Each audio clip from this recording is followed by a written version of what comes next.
Hey tout le monde, comment allez-vous? Je partage aujourd'hui ma routine du soir pour ce printemps.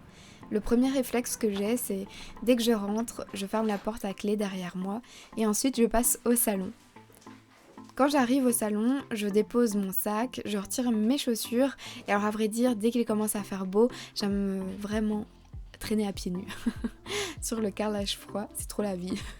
Donc je retire mes sandales et ensuite je discute de la journée avec tout le monde à la maison. Je trouve ça super important d'avoir ce moment de partage et de dialogue.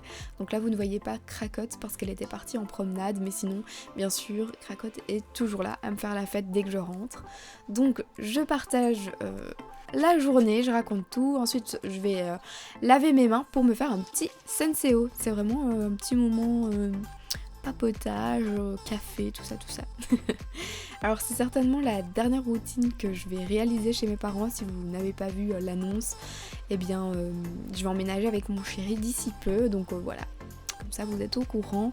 Ça me fait un petit pincement au cœur du coup de réaliser ma peut-être dernière routine chez mes parents. Voilà. Donc une fois que mon café est prêt, ça y est, c'est le moment où on papote encore et encore et où on boit son petit café.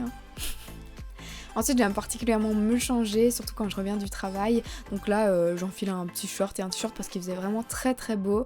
J'aime bien avoir cette transition entre travail et maison. Donc quand j'arrive dans ma chambre, j'ai les boîtes des colis reçus récemment. Donc là je vais découvrir en même temps que vous des nouveautés Maybelline qui sont des rouges à lèvres qui sont faits pour tout le monde. Et du coup je fais également des stories, je vous montre ce que j'ai reçu. Je fais souvent ça en rentrant du boulot. Mais je fais également diverses choses comme réaliser des podcasts.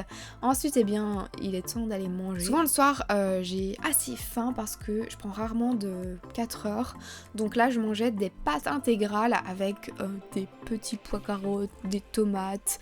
J'ai rajouté des œufs, vraiment une salade de pâtes froides comme je les aime quand il fait bon. Ensuite, je remonte souvent dans ma chambre et là, c'est à ce moment-là où je fais vraiment du montage, où je réponds à vos commentaires, à vos messages sur Instagram. Ensuite je choisis le pyjama que je vais mettre, que je vais enfiler et je passe à la salle de bain. Je commence toujours par un petit pas de danse avec de la musique bien souvent ou un podcast pendant que je me lave, ça arrive aussi. Et je me démaquille avec le lait démaquillant de chez Caudalie.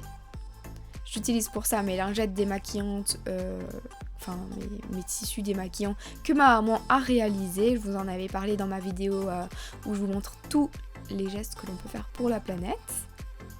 Et ensuite j'utilise ce gel nettoyant de la gamme Garnier Bio. J'utilise ce nettoyant avec une éponge konjac et ensuite une fois que j'ai bien fait mousser le tout, je viens le rincer avec de l'eau froide sur mon visage. J'utilise ensuite la lotion perfectrice de teint qui a vraiment un effet matifiant sur mon visage et je viens mettre un petit peu de spray. C'est vraiment une brume très nourrissante mais qui me fait vraiment du bien. Ça rafraîchit comme ça. Pour me laver, j'utilise la gamme The Body Shop à la banane. Et une fois que je suis lavée, je viens mettre ma crème de nuit. Donc j'utilise pour ça la crème prodigieuse de chez NYX que je viens appliquer sur mon visage en faisant des petits mouvements circulaires. Je lave mes dents toujours avec ma brosse à dents Oral-B électrique et je viens mettre ce masque de nuit Kérastase. Donc tout d'abord, je les brosse correctement, je les démêle vraiment minutieusement et ensuite je vais remettre le masque en faisant une tresse. Il y a le moment ensuite où il est temps de se détendre. Pour ça j'aime particulièrement regarder un épisode de Jeanne the Virgin que je regarde en VO parce que je regarde dès que ça sort. Mais ensuite j'essaye vraiment d'être sans les écrans. Donc je feuillete les magazines, j'essaye de m'inspirer pour ma future déco d'appart ou alors je lis des magazines sur le développement personnel, etc. Ça m'inspire énormément et ça me permet d'être hors des écrans. Pour être hors des écrans également, j'écoute des podcasts, donc je mets mon téléphone bien loin et je ferme les yeux, j'écoute mon podcast avant d'aller dormir. J'essaye vraiment de ne plus utiliser d'écran 30 minutes avant d'aller dormir. C'est une habitude que j'essaye de développer et d'améliorer pour ensuite avoir 1 heure ou 2 heures. J'écris 3 choses pour lesquelles je suis reconnaissante dans mon petit carnet. Je trouve ça super important pour passer une bonne nuit. Et ensuite, je mets mon masque de nuit et je passe une merveilleuse nuit. J'espère sincèrement que cette vidéo vous aura plu. N'hésitez pas à mettre un pouce vers le haut pour voir plus de routines sur ma chaîne. Je vous fais plein de gros bisous et je vous dis à très très vite. Mouah.